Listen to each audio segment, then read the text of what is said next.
last year we launched a new wagering brand to the Australian market.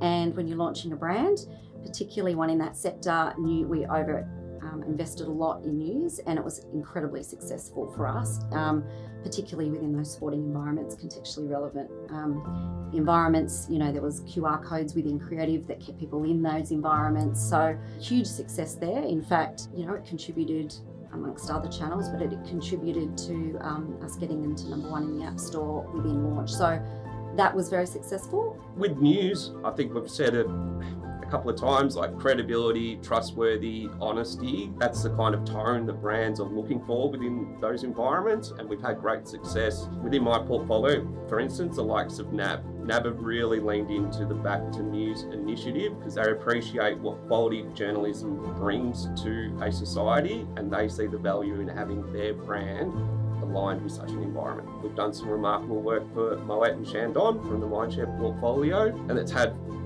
crazy results from a brand uplift perspective, which people are kind of accustomed to within the environment. But what's been so pleasing for us is the actionable results that have been off the back of it in terms of footfall and sales uplift.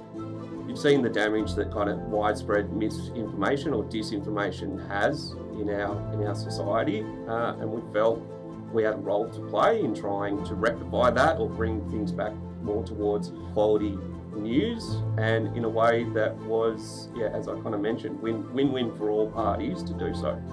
Most instances where we've had most success is because the readers have wanted to engage with a certain topic, and we just happen to have a brand that would work really nicely. Cost of living is another great example of that.